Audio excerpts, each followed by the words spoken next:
Bom dia a todos e todas. Queria primeiro agradecer esse painel riquíssimo aqui que me acompanha. Não vou nem fazer a nominata, porque a gente tem uma turma grande nos acompanhando, mas de alto gabarito. E eu acho que a gente aqui tem a oportunidade de começar o dia falando, talvez, sobre um dos temas que vai mais mexer com a gente, que é disrupção. A gente vai estar falando sobre o presente que está se conectando com o futuro. A gente está falando de atualidade e perspectiva. Então, a gente vai falar hoje sobre os desafios da conectividade para esses novos serviços da Web 3.0. Coisas que a gente pode ler e parecer muito distante, mas a gente já vê nas redes sociais a NFT que foi comprada pelo Neymar. Muitos que aqui têm filhos já saíram atrás de Pokémon GO, né? Saíram atrás de parques e de shoppings para buscar Pokémon com suas crianças. As novas marcas que a Meta está trazendo dentro do metaverso. Então, muito do que a gente enxerga como uma futurologia já está no dia a dia de muita gente. Quem já está dentro desse negócio está fazendo o futuro, vamos ser parte deles. Então, para que a gente possa aproveitar com maior qualidade aqui o nosso tempo, já vou começar, conselheiro, agradecendo aqui a presença e deixando uma pergunta para o senhor, no sentido de que, acho que desde ontem a gente vem falando que a evolução e a transformação tecnológica passa por conectividade. A gente está falando aqui sobre o core dessa nova sociedade. E como isso está alterando e fazendo o processo decisivo da Anatel no momento de regular o mercado e de estabelecer as suas prioridades enquanto agência. Obrigada, conselheiro. Bom dia. Um bom dia a todos. Queria agradecer o convite ao Marcos Ferrari, do Conexis, a oportunidade de estar aqui presente. É sempre bom poder retomar um evento presencial depois de tanto tempo, né, afastados e só realizando via videoconferência. Eu colocaria que a Anatel, ela, já de muito tempo, ela vem se preocupando bastante com a expansão dessa infraestrutura de conectividade, né? Então, isso já vem desde os últimos leilões, né, tentar distribuir de forma a mais igualitária possível, né, a qualidade dessa infraestrutura.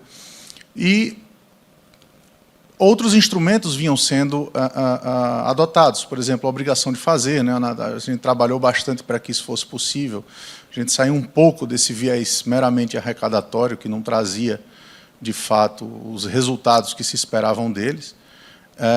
Então, passou-se a fazer a possibilidade de obrigações de fazer, depois a Anatel conseguiu fazer os primeiros termos de ajustamento de conduta, também nesse sentido, buscando fazer ampliação dessa conectividade e dessa infraestrutura, principalmente de fibra, né, infraestrutura de transporte, e, mais recentemente, com o edital do 5G. Né, foi a primeira vez que se conseguiu fazer um edital não arrecadatório, né, um edital que tem-se a expectativa de levar uma tecnologia de pelo menos 4G para todos os municípios, para todas as sedes municipais, e aí sim passasse também a implementar essa infraestrutura nos distritos não sede, né? Fazer com que a conectividade de fato chegue a todas as pessoas.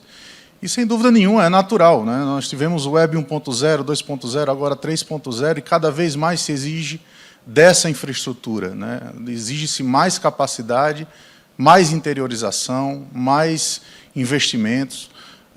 Durante a pandemia, nós tivemos um salto importante, né, com relação à conectividade, principalmente na área rural, né, saímos de em torno de 50% para 73%, isso de 2019 a 2021, que é algo impressionante, né.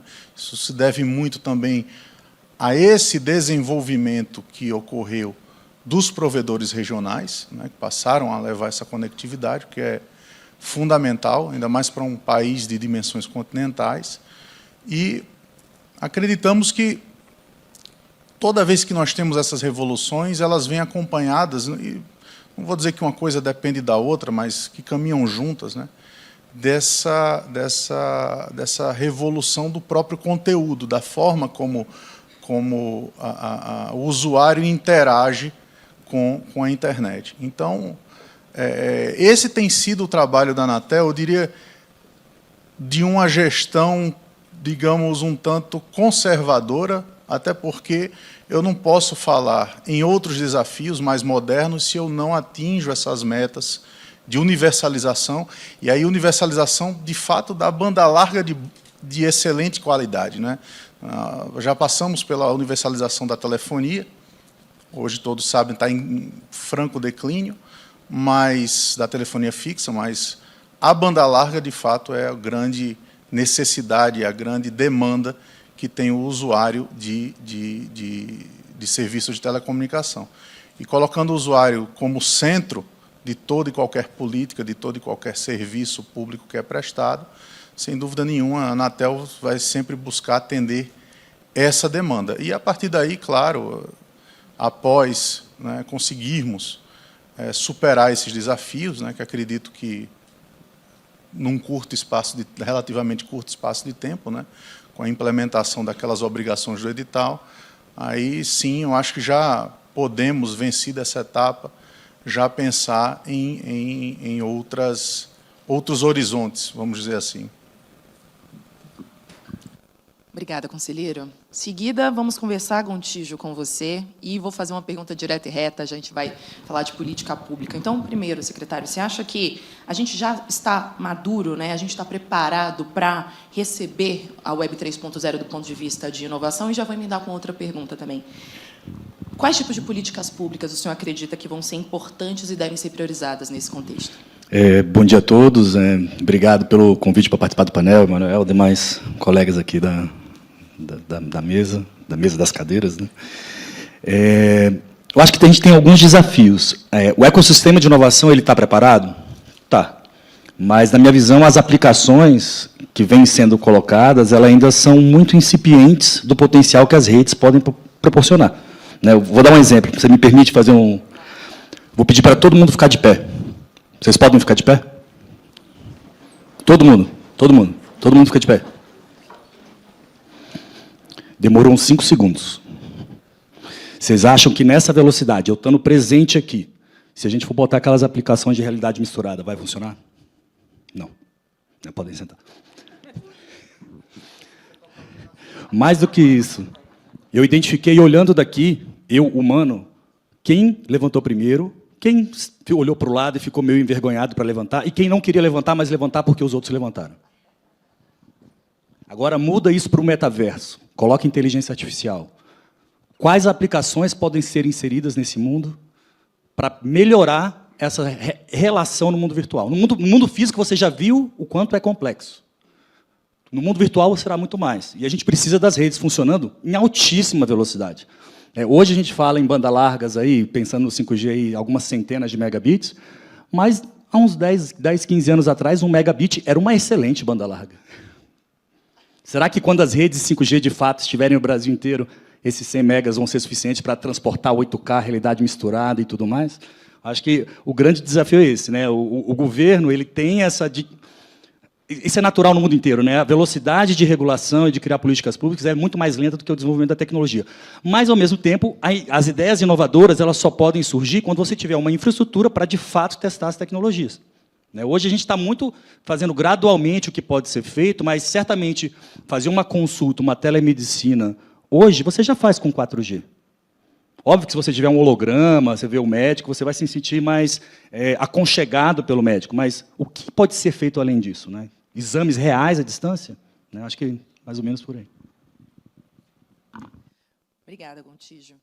E agora vamos chegar para a Inês, que eu acho que, Inês, quando a gente olha a fotinha dela aqui no palco, a gente vai ver que ela está usando um visor, um óculos, eu nem sei direito como é que a gente chama nesse novo mundo dos modelos. É um óculos mesmo, né? Mas, enfim, como é que a gente vê essas inter-relações do que a gente já tem de produtos audiovisuais, de realidade aumentada, realidade expandida? O que é que a gente tem já em prática que muita gente não conhece e quais são as outras possibilidades de casamento entre essas duas vertentes de serviços? Bem, a Web 3.0, certo, ela pode ser definida como 3 palavras. Tá? Identidade, experiência e propriedade. As 3 coisas. Identidade, porque as pessoas, nesse mundo virtual, elas querem criar suas identidades, certo? Elas querem criar seus avatares, elas querem vestir roupas, elas querem comprar wearables, elas querem comprar terrenos no metaverso, querem comprar lojas, querem vender coisas e serviços, produtos e serviços no metaverso. certo? Isso é a primeira coisa. Então, você tem a identidade e, para essa coisa da compra, você tem a propriedade. Tá? E você tem a experiência, porque as pessoas querem, certo? Esses conteúdos vão ficar ofertados numa mídia cada vez mais imersiva, certo? E aí a gente tem tanto o metaverso quanto a realidade aumentada e realidade virtual, que tem esses conteúdos com diversas aplicações. Eu costumo dizer que as realidades estendidas elas são transversais a toda a economia criativa. Ou seja, você tem aplicações para a área de marketing, para a educação, para a saúde, para a engenharia, para todos os nichos. Todos os nichos. Ela é transversal. Tá?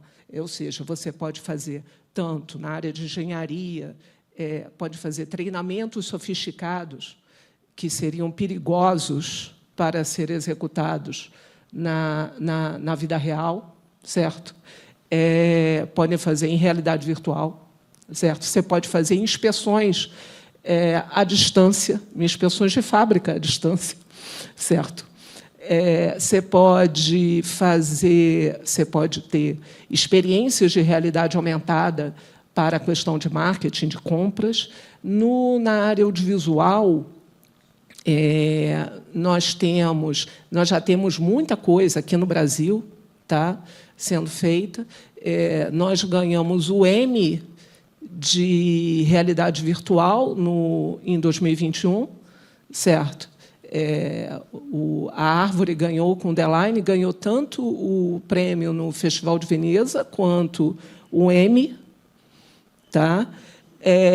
E nós temos outros cineastas nossos que trabalham com Cinematic VR, tanto em termos de 3DOF, que são 3 graus de liberdade, quanto 6DOF, premiados aí pelo mundo, entendeu? Cheio de conteúdo e cheio de produções. Mas, infelizmente, certo, esses nossos profissionais, que são muito capacitados, estão trabalhando lá fora. Tá? Estão trabalhando lá fora porque a gente ainda não conseguiu fazer o mercado aqui. Tá? O mercado para eles virem para cá. Certo? Essa Web3, a gente tem que fazer a indústria 4.0 começar a funcionar no Brasil. Certo? Essa indústria 4.0 vai trazer esses profissionais que nós já temos. Nós já temos eles, todos formados, certo? Capacitando as pessoas lá fora. A Associação de Empresas de Realidade Estendidas reúne, por enquanto, por volta mais ou menos de 160 empresas que atuam no mercado brasileiro, nesse setor, tá? Espalhado no Brasil todo. Tá? Tudo bem que grande parte dele está em São Paulo, no eixo São Paulo, Rio, né? Mas eles estão espalhados pelo Brasil todo, trabalhando na área de games, na área de conteúdos para o audiovisual. Ou seja, esse futuro que você estava falando, para a gente, já é realidade, a gente já está nele, certo? Só estamos esperando, na verdade, eu acho que os 2 gargalos que estavam falando da infraestrutura, né? Mas eu acho que dos 2 gargalos que eu estava comentando aqui, que nós temos evangelização das empresas. As empresas precisam conhecer o que é realidade virtual e realidade aumentada e o que ela pode oferecer, certo? E capacitação dos nossos profissionais para atuar nessas empresas. Certo? São 2 gargalos, porque não adianta construir um carro de corrida se você não tem piloto e não tem mecânico. Né? Então, é basicamente isso. Tá? Eu não sei se eu respondi, eu tentei ser o mais amplo possível para pegar tudo. Não, acho que mais importante é a gente não só ouvir os desafios que a gente tem na cadeia da Web 3.0, mas conectar com os outros debates que a gente vem tendo desde ontem. Capacitação e infra talvez o resumo do desafio que a gente tem hoje no setor de tecnologia para manter a cadeia andando. Então, isso conecta, de fato, o nosso debate e amplia para que a gente siga para os próximos temas, Inês. E agora vamos falar de NFT. Silmara, eu acho que muita gente está começando a se aproximar desse mundo e entender, né, como é que esse modelo de ativos digitais pode mudar, e já está mudando, né, as relações econômicas e como isso impacta os diferentes atores dessa cadeia. Olá. Gostaria de agradecer primeiramente o convite, é um prazer estar aqui com todos vocês, e queria agradecer por essa indústria, porque vocês fazem o que fazem, nós podemos lançar produtos como a gente está lançando. Então a gente só vem aqui aplaudir, né? Mais conectividade, mais velocidade, porque isso vai realmente estar dando um suporte muito grande ali para a nossa indústria, uma indústria muito nova, né? Eu venho do mundo de consumos, colecionei muitas figurinhas físicas, né? Aqueles álbuns que a gente conhece bem, e hoje isso está migrando ali para os nossos computadores, para os nossos tablets, para os nossos celulares, né?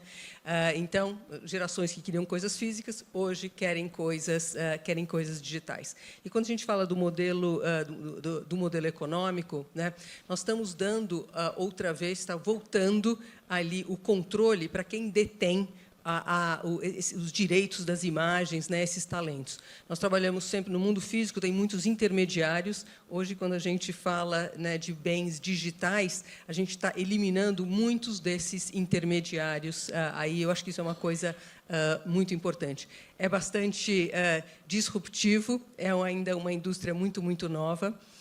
E as aplicações do NFT, a gente nem começou a imaginar quais são elas, né? A nossa empresa trabalha realmente com esses bens digitais, ligados um pouquinho ao mundo real também. Alguns dos nossos NFTs dão direito a algumas memorabilias e experiências, que são outras coisas importantes, né? Enquanto a gente não estiver totalmente nesse mundo digital, fazer um link entre o digital e o físico faz trazer um público aí ainda maior. Você mencionou, né, o NFT que o Neymar comprou, esse mundo do futebol vai explodir aí até o final do ano com a Copa do Mundo. A IDG está trazendo alguns desses atletas aí incríveis, mas o nosso produto depende fundamentalmente da conectividade, da capacidade das pessoas, né, do acesso das pessoas a essa tecnologia. Então, a gente precisa da Anatel aí distribuindo isso pelo Brasil todo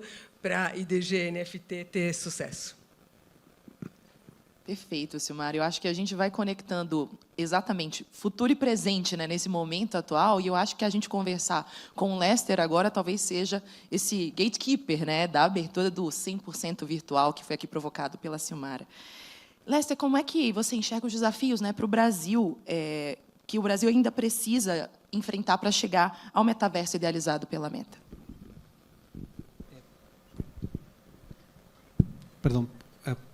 Sem problema. Não, vou voltar mais uma vez. Mas quais os desafios que você enxerga para o Brasil chegar ao metaverso que está sendo proposto pela Meta? Claro. Eu penso que o desafio do Brasil é o mesmo que temos todos lados todavía.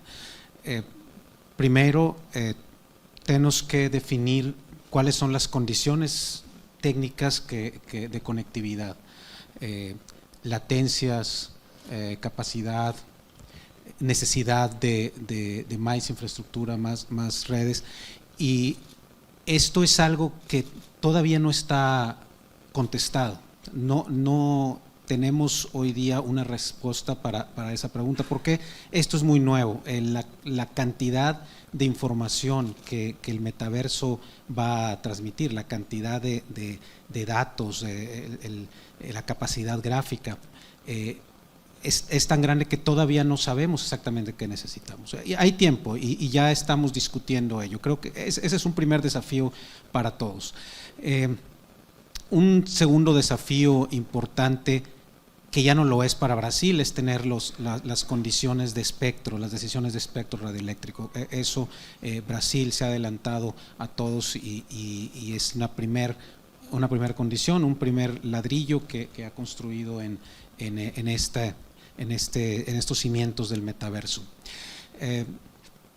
Siguiendo por el caso brasilero, un desafío, y más que desafío, es una cuestión de tiempo, una cuestión que tenemos que trabajar pues las empresas de internet, los vendors, inclusive los operadores tienen también ahí su espacio y serán fundamentales, es contar con los dispositivos adecuados para que se ofrezcan estos servicios. El metaverso, como decía yo hace un momento, va a ser como el nuevo Internet, accesible a través de cualquier dispositivo, sea una consola de videojuegos, una computadora, un smartphone. Pero la nueva tecnología, para poder tener acceso a servicios más inmersivos, requerirá de nuevos dispositivos. Muchos de esos dispositivos aún están en desarrollo, los que nos van a sorprender más, los que verdaderamente nos van a meter más en esta nueva realidad, apenas se están fabricando. Y bueno, los que ya están y los que estén pronto deben de llegar a los mercados y deben de llegar al mercado brasilero si queremos que haya metaverso aquí también. Y ese es un trabajo que tenemos que hacer en conjunto, es un esfuerzo que se tiene que hacer, pero a final de cuentas creo que el mercado tiene la respuesta. En el momento en que existan tecnología, condiciones técnicas, aplicaciones y servicios, la demanda creará la oferta y los devices, los productos y las redes estarán aquí, no solo, repito, aquellas que empuje y que promueva Meta, sino en general las que creará el mercado para generar esto que será el metaverso. Obrigada, Lester. E para fechar essa primeira rodada, falar aqui com o Rodrigo, representante da Vivo e aqui também das operadoras de telecomunicações. Rodrigo, como é que as empresas de telecom estão se adaptando às mudanças do mundo digital? Depois dessas provocações todas sobre conectividade, acho que é um bom fechamento. Bom dia, obrigado pelo convite de novo. Acho que é importante voltar um pouquinho. A gente, sem dúvida, entende e sabe a responsabilidade que a gente tem do ponto de vista de conectividade e de prover essa infraestrutura para que todos esses novos serviços ou novos negócios possam depois rodar. Por isso que na Vivo, eu tenho certeza que nas outras operadoras também, conectividade é e vai continuar sendo core e fundamental. E aí eu queria até reforçar um ponto. Muita gente fala do 5G. 5G acaba virando hype pelo momento que a gente está, mas muitos desses casos de uso que a gente está vendo e avaliando, inclusive em conversa até com a própria Meta, vão depender muito da conectividade banda larga fixa, de fibra e com qualidade dentro, seja do escritório, ou seja dentro das casas. Então, acho que a gente vem investindo muito nos últimos anos, vai continuar investindo para a expansão não só da rede móvel, mas também de uma rede fixa de qualidade baseada em fibra. Mas a gente entende, a nossa visão é que nosso papel e também as oportunidades vão além da conectividade.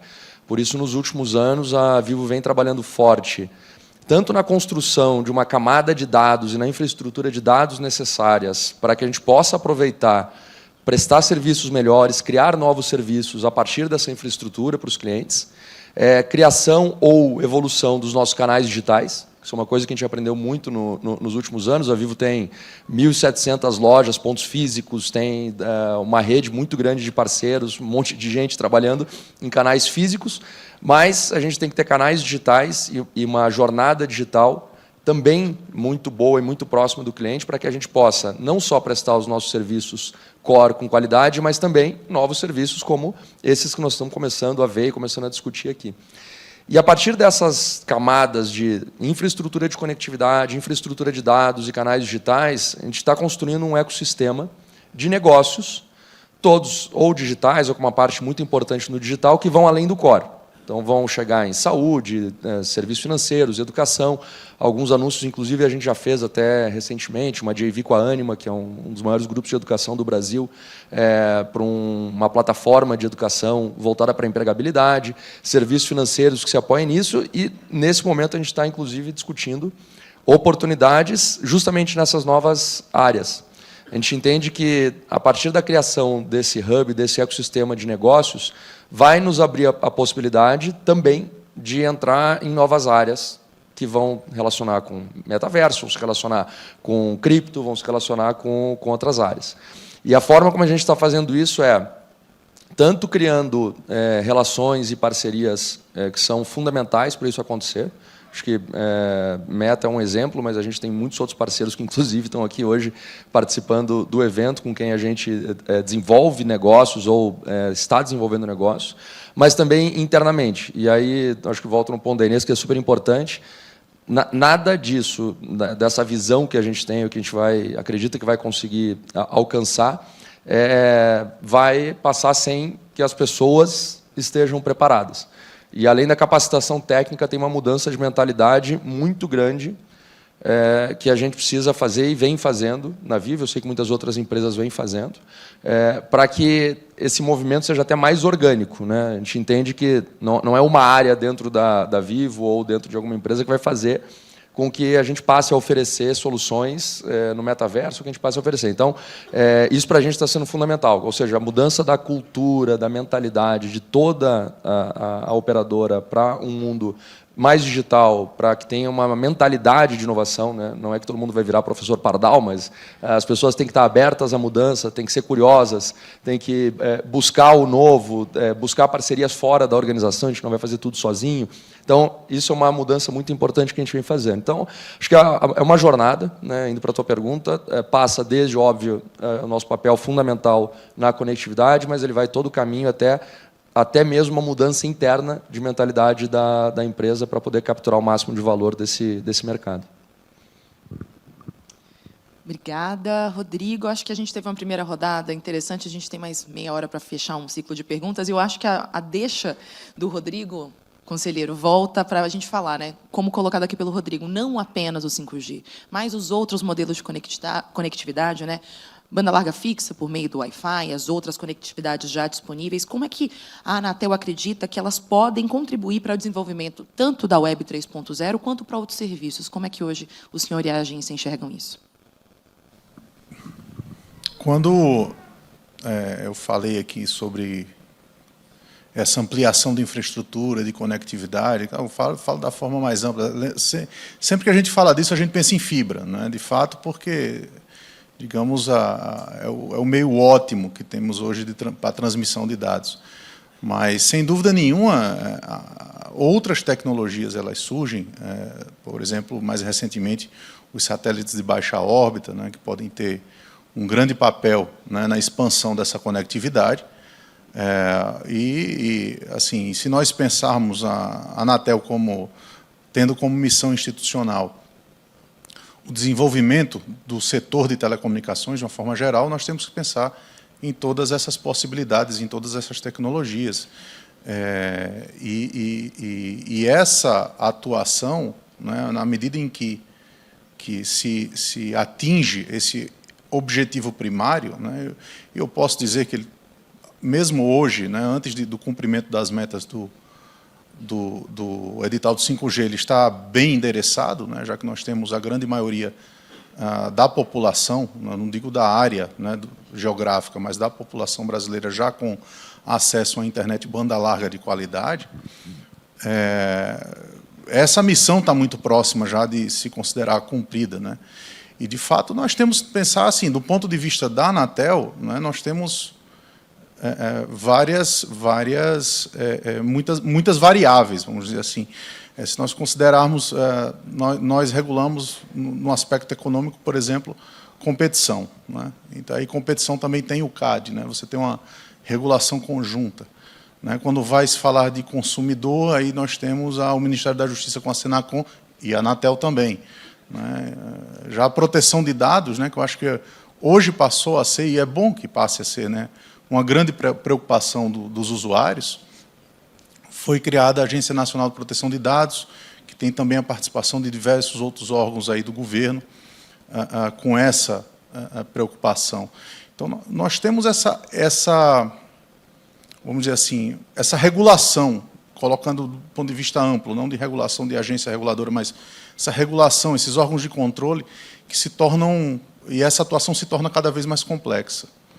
Eu acho que, a partir dessa complexidade, eu acho que há uma necessidade de um trabalho conjunto, claro, sem que um passe a interferir negativamente no trabalho do outro, né?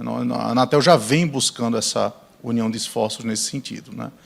Então, não é fácil, não é uma tarefa nada fácil, né? Nós tivemos agora, por exemplo, a questão da venda da Oi Móvel, Oi Fixa, os pronunciamentos do CAD, toda aquela interação. E aí, quando a Anatel busca, não é, o CAD para fazer esclarecimentos, tecer esclarecimentos sobre um setor que é muito específico, né, já que a Anatel cuida especificamente desse setor, né, e o CAD tem uma atuação mais ampla, é mal compreendida, mas, nossa... então, é deixar que o outro órgão de controle tome decisões que muitas vezes venham a ser anacrônicas, completamente descabidas, né, por uma má compreensão do funcionamento do setor, não. Eu não vejo dessa forma. Então, e a partir daí, quando se fala também de regulação na área do consumidor, né, na proteção do usuário, se falou muito sobre essa mudança de cultura que precisa ocorrer. Mas eu penso também numa necessidade de uma maior conscientização desse usuário, né?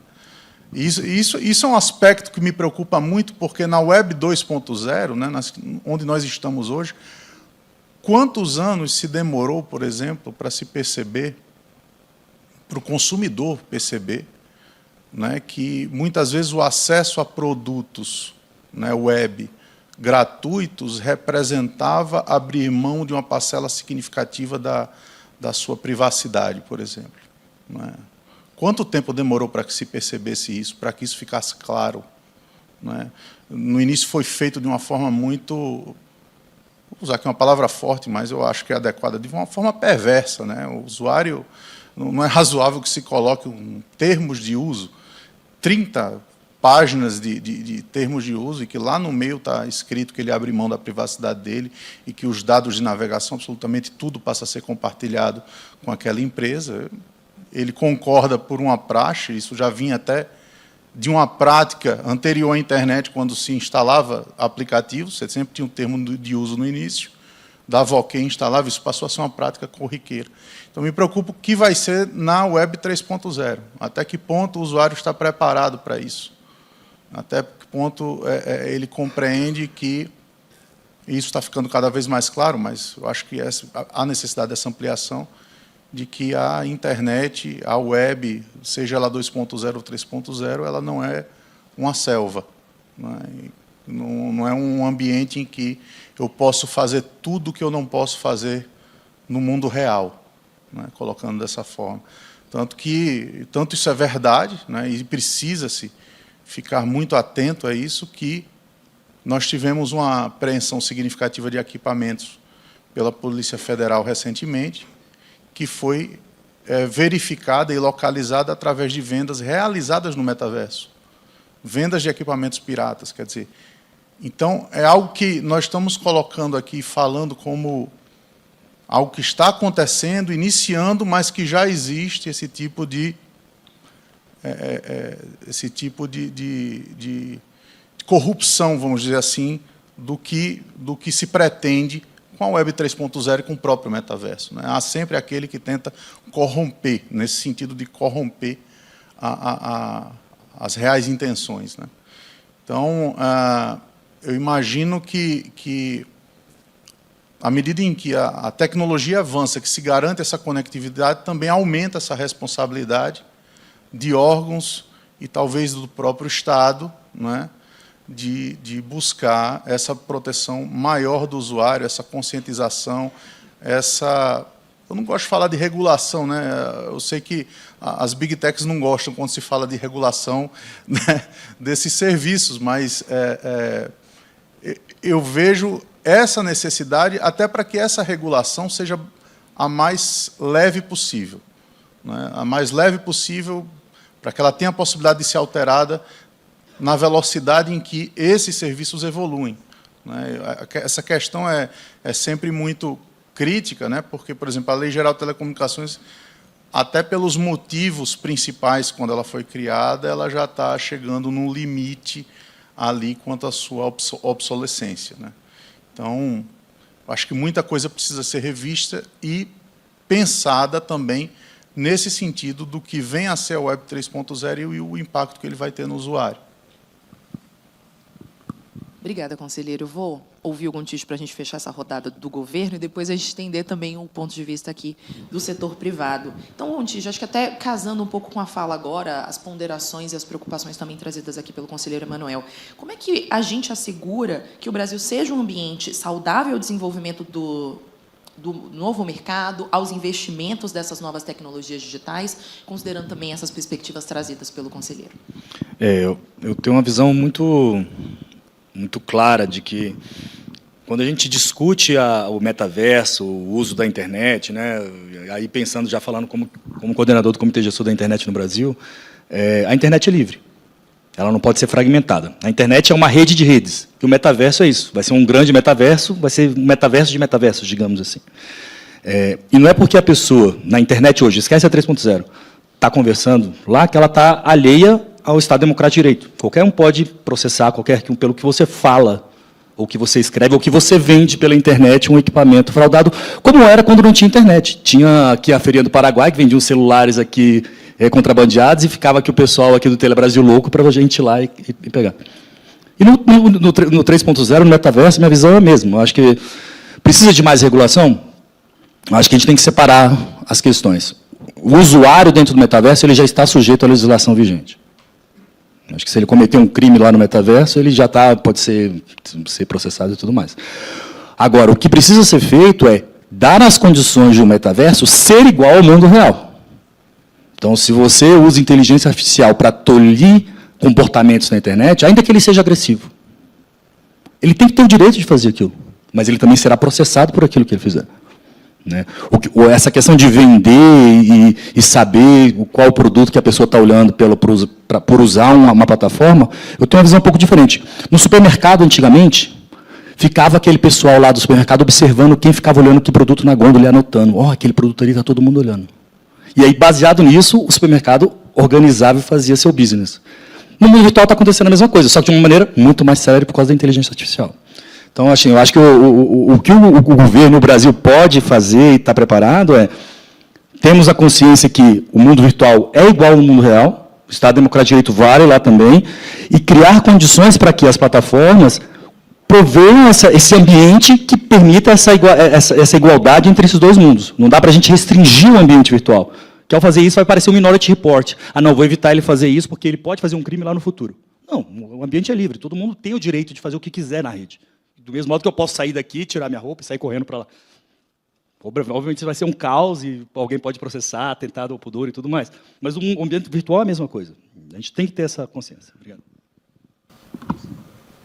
Perfeito, secretário. E aí, acho que para continuar nesse tema, né, que a gente está falando sobre os desafios, as perspectivas sobre regulação, Silmara, qual é o seu olhar sobre essa regulação, agora falando sobre o mercado de NFT, né? Você acha que esse mercado exige, quais seriam, talvez, os desafios para promover e assegurar transparência e seriedade nesse mercado? Queria ouvir também o seu olhar nisso.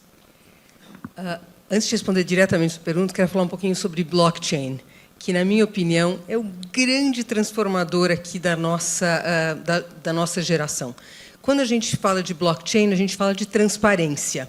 Então, assim, é um grande cartório, né, digital, assim como todos nós podemos ir num cartório físico e ver qualquer documento ali, está aberto, documentos públicos, nós também podemos ir, né, no blockchain, no nosso cartório aí, digital, e ver todas as transações. Isso é bom. E isso é ruim, mas, assim como o mundo físico, também tem as mesmas características. Então, eu acho que os bens digitais, que são assegurados por causa do ambiente de blockchain, eles trazem toda essa transparência. Nós, na IDG, hoje, qualquer um dos nossos clientes ele pode olhar em tempo real todas as vendas que aconteceram. Então, nunca a gente pôde oferecer uma transparência tão grande, né? E eu realmente não acredito nessa área na regulamentação, né, de colocar regras ali em cima. Quando a gente fala de bens digitais, sem dúvida nenhuma, a gente tem que falar de criptomoedas também.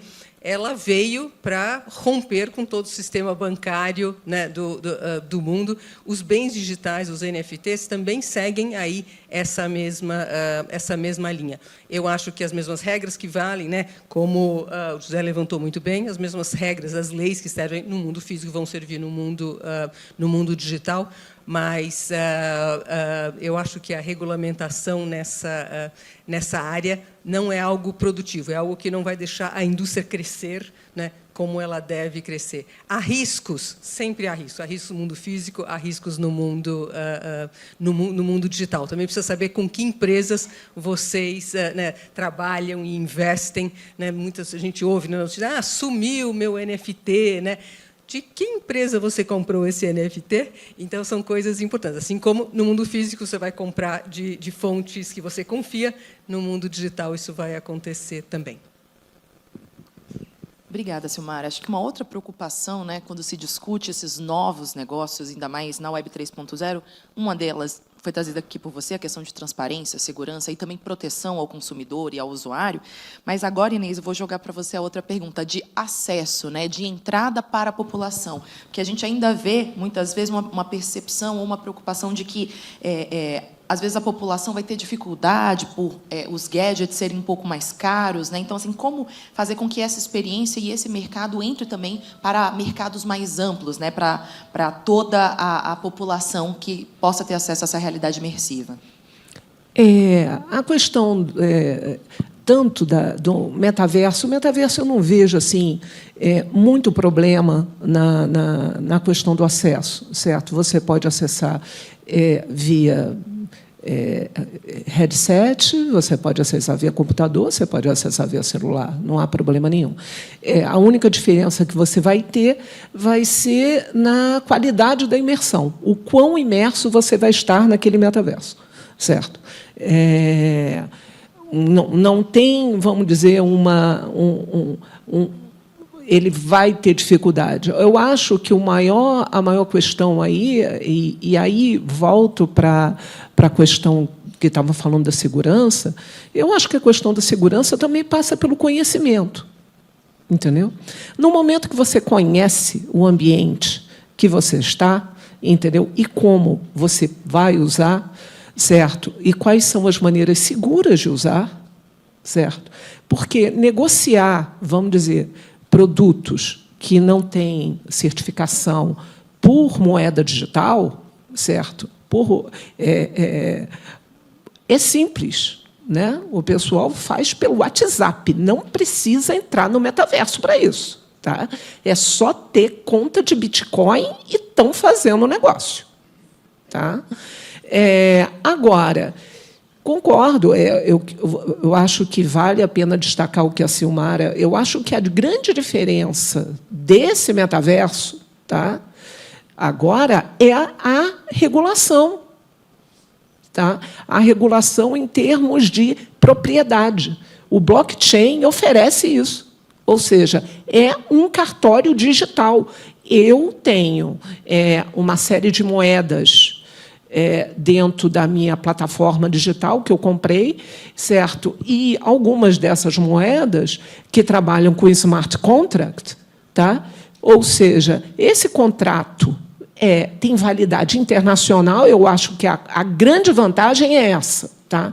Para a indústria criativa, tá? Qual é a vantagem, certo? No momento que você transforma o seu conteúdo, vamos dizer, uma música, em NFT, e você vende numa plataforma digital, tá? Você não precisa mais se preocupar, porque o dinheiro vai cair na sua conta de moeda digital a cada compra, automaticamente, sem intermediário. E com toda a segurança. Entendeu? Óbvio que você tem que saber aonde você vai colocar o seu NFT para vender. Certo? Você tem que estudar da mesma forma que se você fizer um produto analógico na sua vida aqui real, você vai querer saber aonde que você vai colocar para vender, né? Vai ter que procurar uma plataforma com segurança. Eu acho que essa questão do mundo real para o mundo virtual, isso já está acontecendo. Essa regulação, essa governança, ela já está funcionando. A questão é que as pessoas elas precisam conhecer com mais profundidade, e aí volto para a questão da capacitação, tanto do público consumidor quanto de quem vai produzir os conteúdos, entendeu? Ou seja, a gente precisa, e aí eu acho que cada empresa que está aqui, entendeu, representada, eu acho que um dos papéis que eles têm, agora que a gente está voltando para o mundo presencial, nas feiras, nos eventos, é tornar esses conteúdos disponíveis para as pessoas experimentarem, entendeu? E criar eventos, ou seja, workshops, palestras, que as pessoas estão famintas por conteúdo, estão famintas por informação. Se a Vivo, se a Claro, se qualquer uma dessas grandes empresas que estão atuando, certo, na área das teles aqui no Brasil, oferecer esses conteúdos nos eventos, todo mundo vai assistir, porque qual é a questão? A segurança. Ah, não, quem está ofertando essa palestra é a Claro.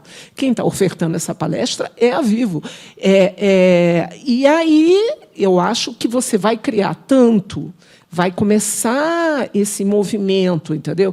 A Associação das Empresas de Realidades Estendidas também faz esse trabalho, as universidades também, as universidades federais, às quais eu trabalho também, tanto a UFRJ, quanto a USP, quanto o FSCar, a gente faz esse trabalho, entendeu, de capilarização desse conteúdo, o máximo que a gente puder, entendeu? Mas, obviamente, que as empresas têm, vamos dizer, recursos que podem disponibilizar. A Meta mesmo, a gente tem parceria com a Meta, o XRBR tem, entendeu?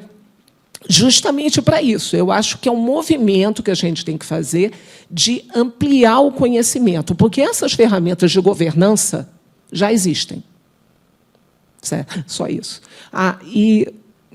Queria agradecer, certo, o convite, porque eu fiz a resposta da primeira pergunta para você, e esse evento está sendo maravilhoso. Eu acho que é uma oportunidade muito boa tanto para as empresas e para compreenderem melhor como é que esse mercado vai funcionar no futuro.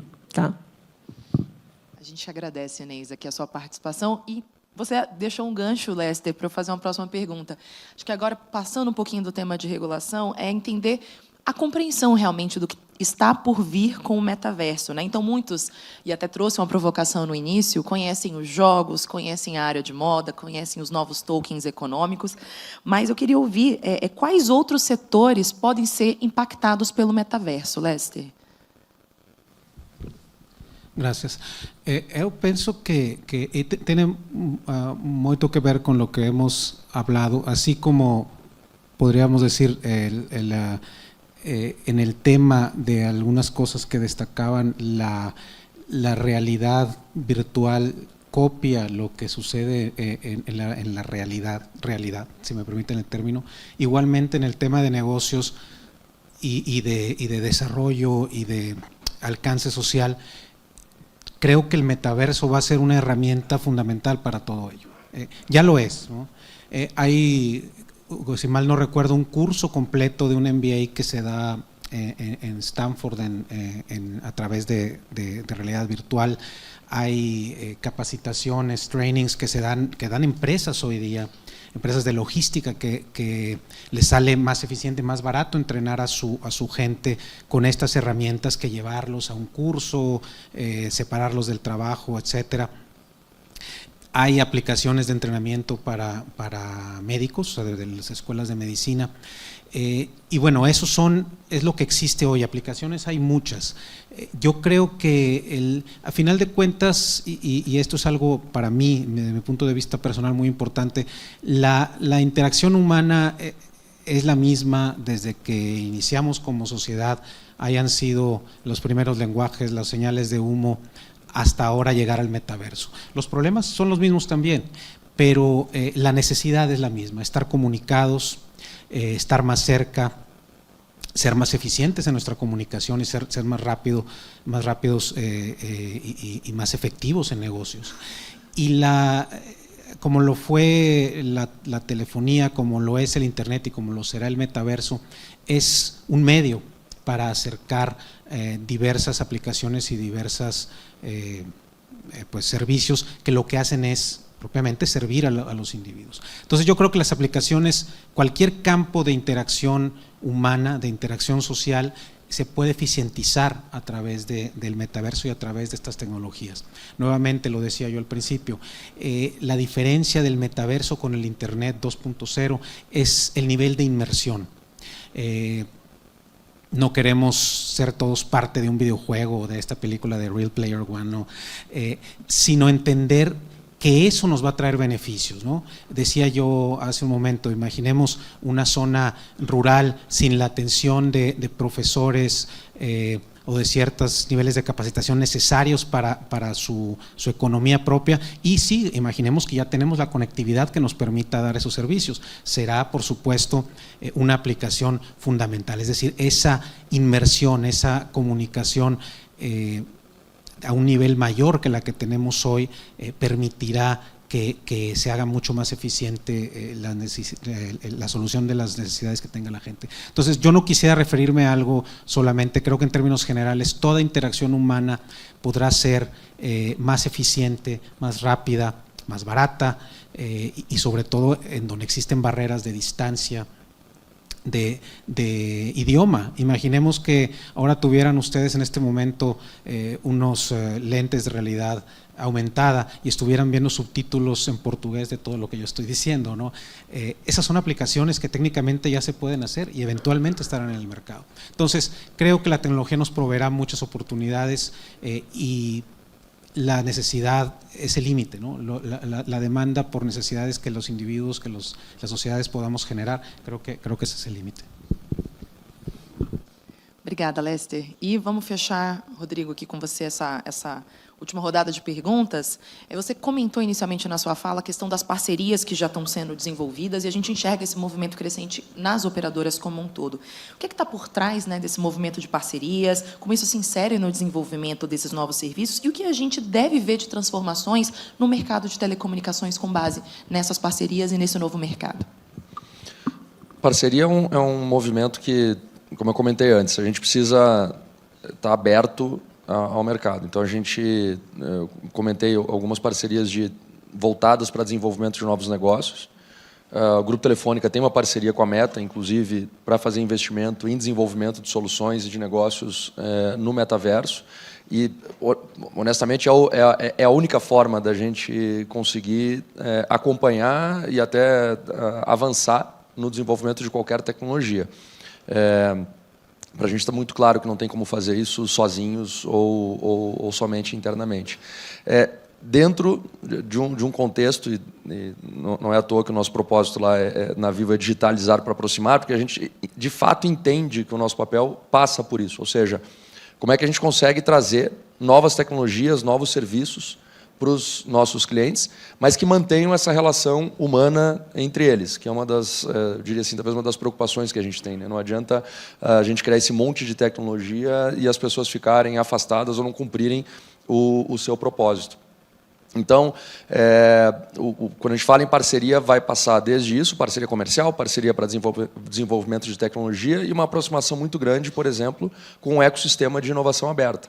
A gente já tem na Vivo, aqui no Brasil, há muitos anos, a Wayra, que é o nosso hub de inovação, já investiu em mais de 70 startups, tem mais de 30 ativas hoje. A gente sempre olhava para startups em início do estágio de maturidade, seed, pré-seed, e esse ano a gente anunciou a criação de um novo fundo, que é o Vivo Ventures, que é um fundo para quem está acostumado com o mercado de VC, para Série A, Série B, então já são startups um pouco mais maduras, justamente para permitir que a gente se aproxime dessas empresas que estão agora começando a desenvolver tecnologias e que vão nos ajudar a aprender mais rápido e oferecer serviços mais rápidos para o mercado, né? Ninguém tem bola de cristal, a gente não sabe o que vem pela frente. Eu sempre comento que no início do 4G, eu duvido que as pessoas imaginassem ou tivessem certeza que ia ter um Uber, que ia ter um Airbnb ou um iFood aqui no Brasil. mas a tecnologia ela acaba vindo antes e ela abre espaço e cria o contexto para a criação de modelos de negócios que a gente talvez hoje não está pensando. Então, tudo isso que a gente discutiu hoje aqui são blocos que vão montar um contexto novo que vai permitir, que nem a Silmara falou, assim, tem coisas que, baseadas em blockchain, que a gente não tem noção que vão acontecer. A gente usa já há uns 2 anos na Vivo o blockchain para fazer rastreio de componentes na cadeia de supply chain. Mas, se perguntar para a Silmara, que é o básico do básico. O que a gente vai poder fazer para frente é muito. Metaverso é a mesma coisa. A gente está criando literalmente um novo mundo, onde vai se permitir ter não só experiências, novas experiências diferentes, mas, na nossa visão, modelos de negócios novos, que vão abrir possibilidade de criação de valor, e é isso que a gente quer estar atento. Por isso a importância de estar tão próximo das empresas e de parceiros para desenvolvimento desses negócios. Muito bacana. A gente agora viu o que está por vir. A gente falou também sobre os nossos desafios e a gente vai fazer uma rodada de 1 minutinho de considerações finais para todos vocês. E eu queria fazer uma provocação, conselheiro Emanuel, começando pela mesma ordem que a gente fez. O senhor falou da importância desse olhar de monitoramento e garantias, né, que é super importante. E deixaria também uma provocação que veio também nas sessões de ontem, né, sobre equilíbrio regulatório também, simetria regulatória entre os atores que estão na mesma cadeia. Então, divido a palavra também com essa provocação, né, como é o seu olhar também nesse tema, nesse minutinho de considerações finais, já agradecendo ao senhor e também a todos que estão aqui nesse painel. E aí chamo aqui pela ordem para a gente fazer essa palavra. Bom, obrigado. Queria só rapidamente saudar, eu acabei vendo aqui na plateia, a conselheira Aníbal, aqui presente, né, esse conselheiro da Anatel, e o presidente Juarez também, aqui presente. É sempre uma alegria muito grande poder encontrá-los. Né, e também eu estou aqui com 3 assessores, né, a Cíntia, a Ana Paula e o Alexandre. Né, por isso que é o melhor gabinete da Anatel. Né.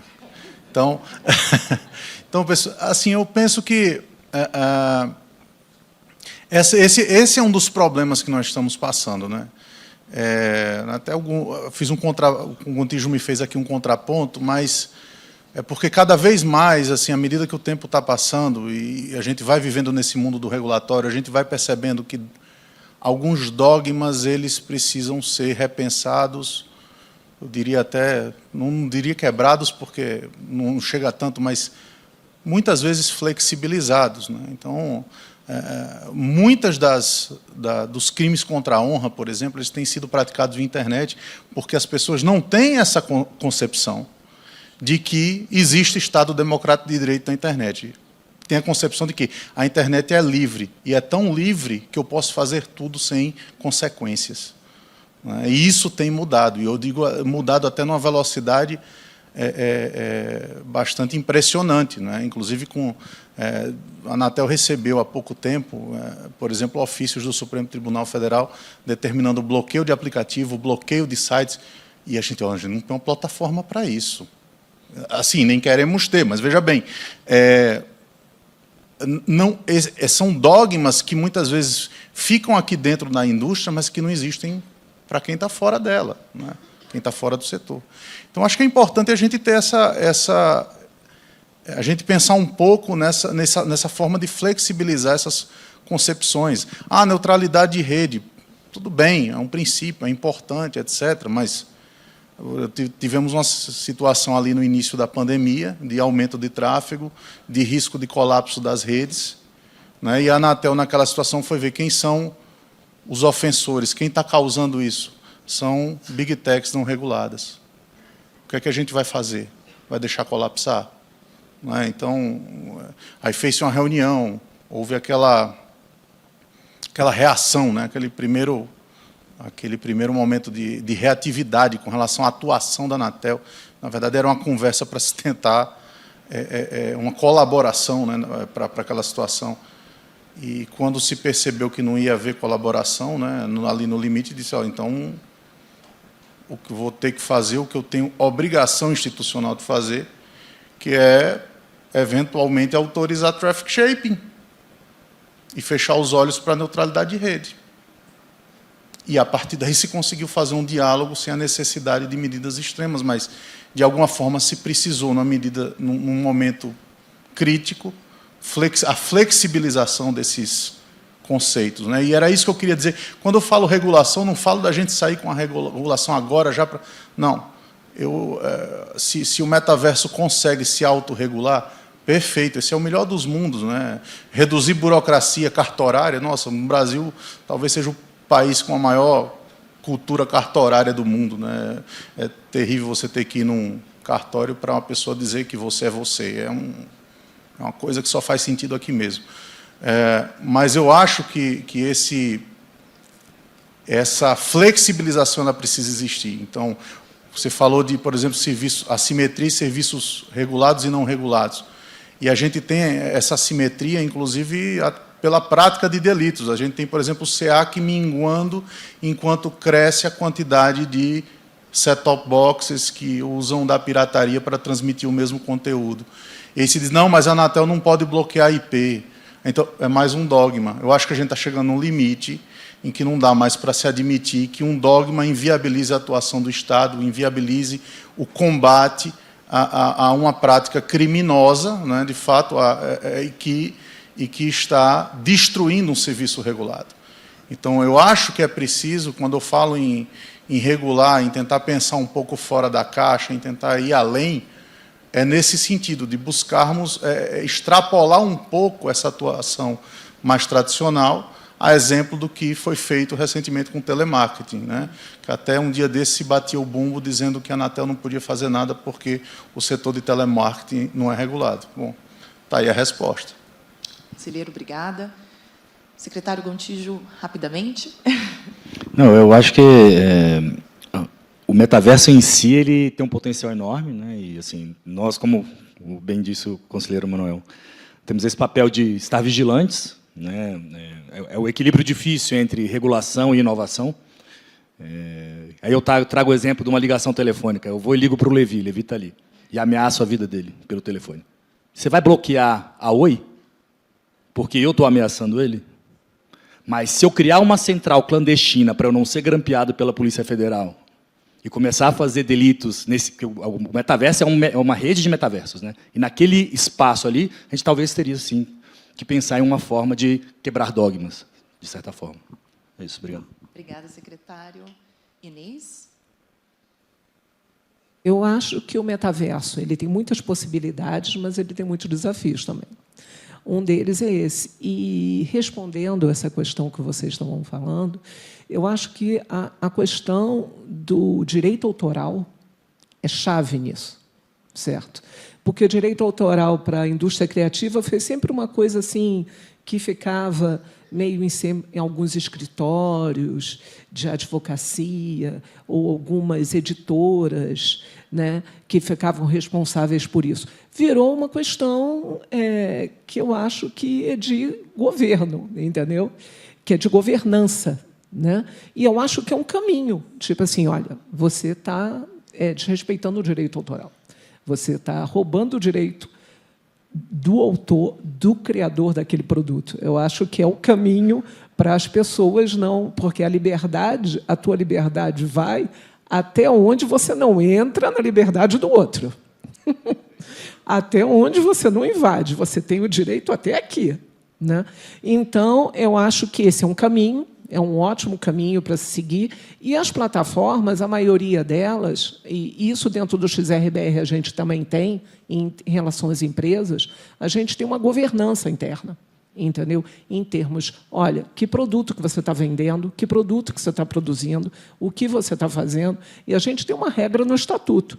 Se desrespeitar, sai da associação.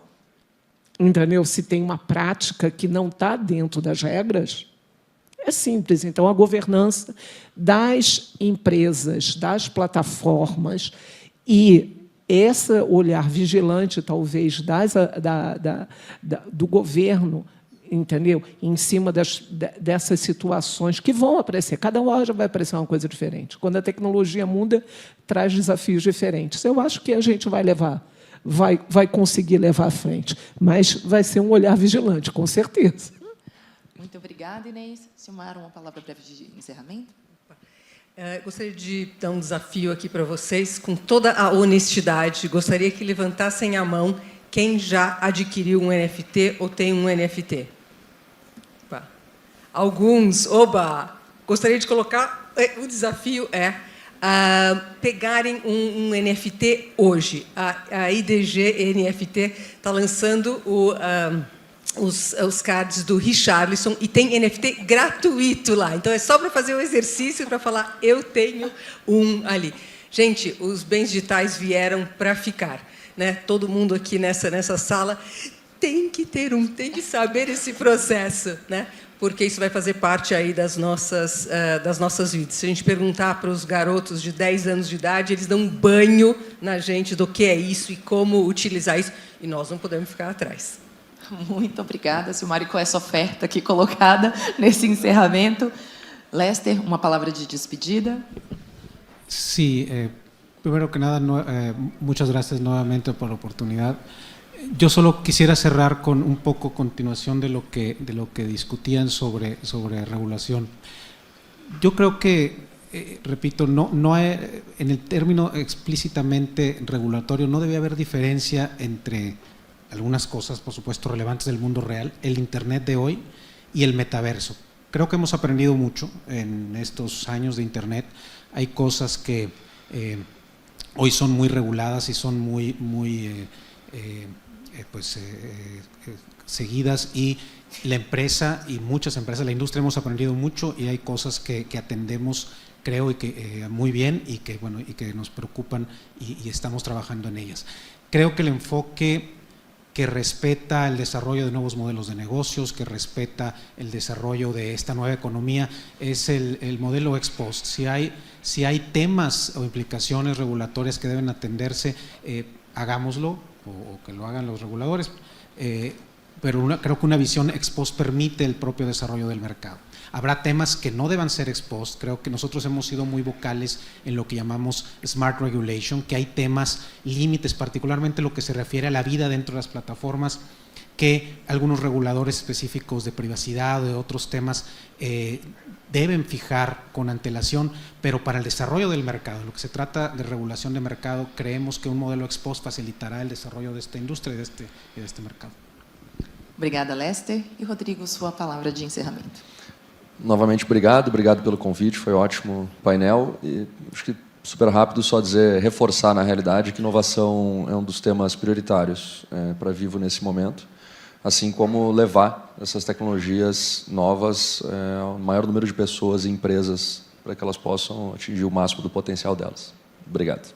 Obrigada, Rodrigo. Obrigada a todos, painel. Obrigada por esse debate incrível. Foi muito bom. Fica agora com o restante da programação.